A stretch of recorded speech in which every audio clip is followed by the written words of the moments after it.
Hello, everyone. Let us continue the preparation of the Module 4 Self-Monitoring Report. Module 4 is the Republic Act 8749.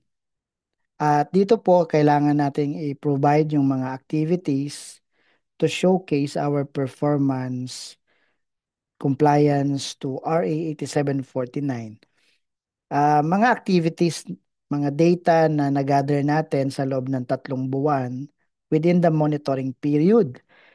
At yung applicable sa Module 4, yung ating summary of activities pertaining to RA 8749. So we have the information na ipoprovide sa module na ito. Number one, the summary of air pollution source equipment or air pollution control facility.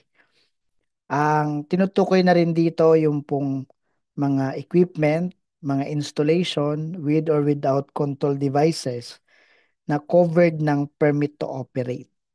Yung permit to operate na na-issue sa atin, check nyo po yung annex doon sa permit to operate. Mayroong annex po yan, naka-indicate doon yung mga equipment or installation or control devices covered by the permit. So yung operation ng mga equipment na yan, kailangan i-declare po dito. So let's also provide yung record cost of treatment kung meron tayong air pollution control facility or air pollution control device.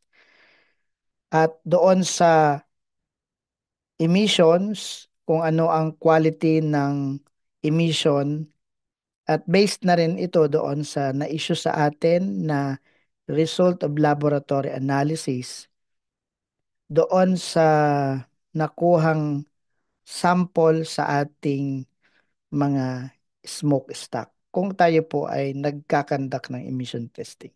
So, paano ito i-prepare? Kukunti lang yung requirement na information or data. So, let's first uh, look at the summary of APC or APCF. So, we have here the process equipment. These are non-fuel burning equipment. At saka meron tayong fuel burning equipment. Sa process equipment, kung meron kayo sa inyong permit to operate na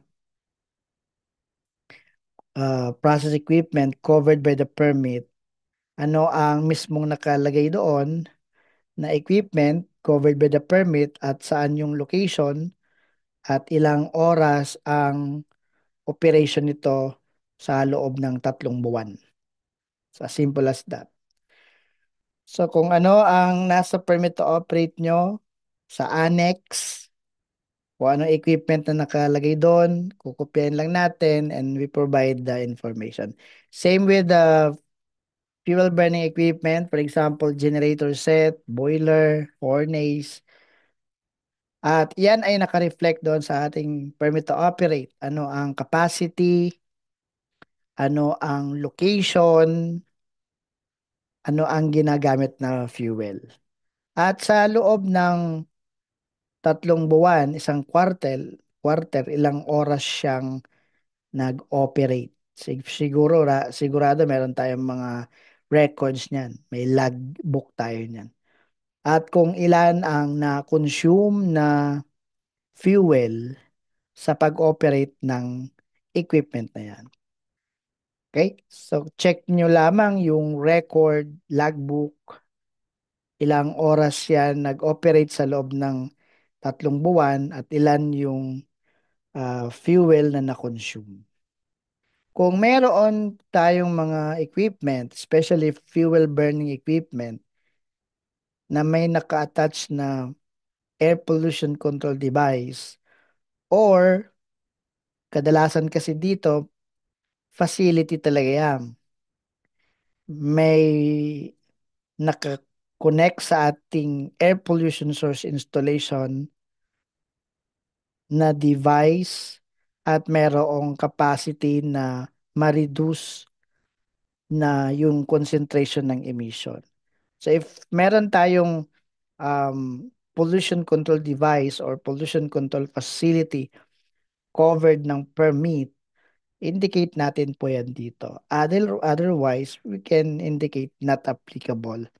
So sa pollution control facility, halimbawa kasi sa air, meron tayong mga wet scrubber, may mga baghouse filter.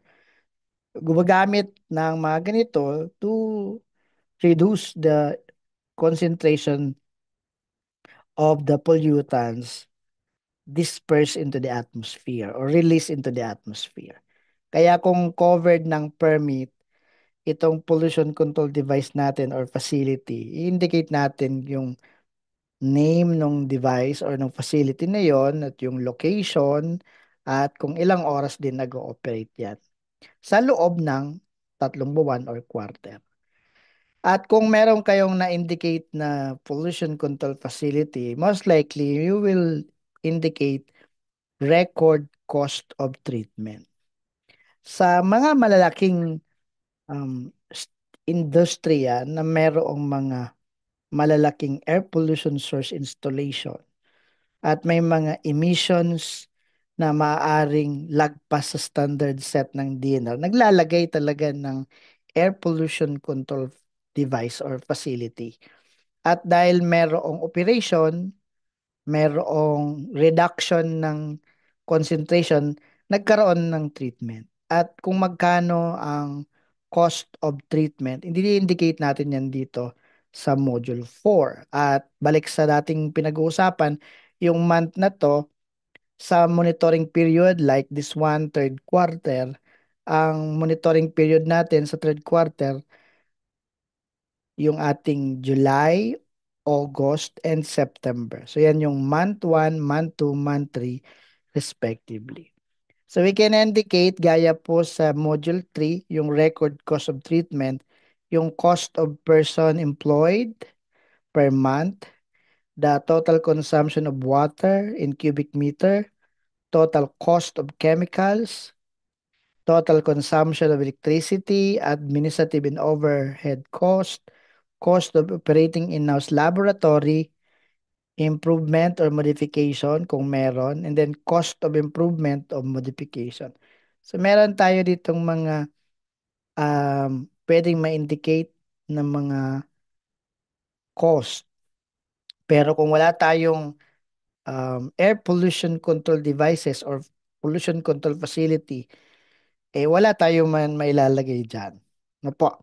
So as a PCO, we need to ensure that we have information on the expenses for the operation of air pollution control facility.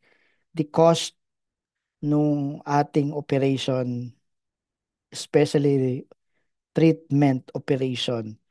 At after po niyan, kung meron nga po tayong nailagay na air pollution control facility at nagkakaroon tayo ng emissions, nagkakaroon din tayo ng um, testing.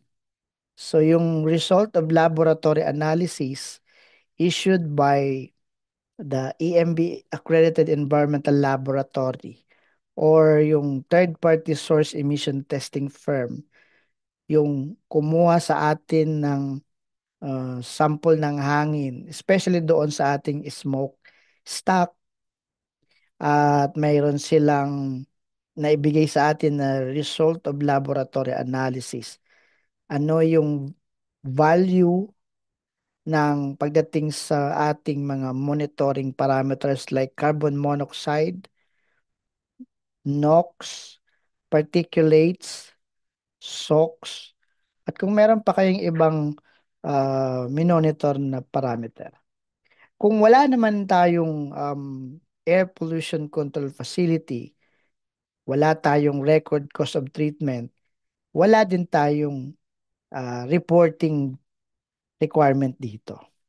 So only those who have air pollution control facility with record cost of treatment and most likely with result of laboratory analysis issued by EMB accredited laboratory.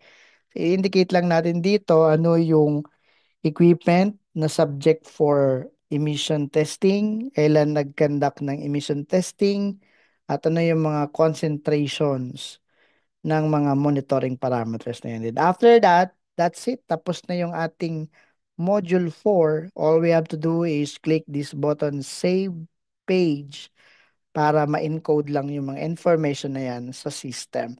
And from there, you can now jump to module 5 for the PD1586 of the self-monitoring report. So in summary, you need to indicate the operations of our equipment for the quarter, indicate the cost of treatment, and the emission characteristics. And but that is based on the result of laboratory analysis. So after na ma-complete yung ating information or data, na-click natin yung save page, you can click this button export para ma-download mo yung PDF file nitong module 4. Makakasama siya ng modules 1, 2, 3, kasama din ng 5 and 6 at pwede mo nang i-present yan sa managing head for final approval and of course doon sa pagpapanotaryo. Kailangan kasing may pirma yung ating self-monitoring report in module 6. Pero pag nagpapapirma, nagpapanotaryo, kailangan yung buong module. And then saka pa lang natin maisa-submit yung ating report pag nakarating na tayo sa module 6. So that's it. That's the module 4. If you want to know more on how to prepare the self-monitoring report, especially module 5, module 6, if you want to know more about environmental compliance, environmental requirements, procedures and standards, please do not forget to subscribe to this channel. Please share this video. Please like this video. And I hope you have learned something today. You are encouraged to um, comment, ask question below. We're very willing to answer those questions. Thank you very much, everyone, and have a great day.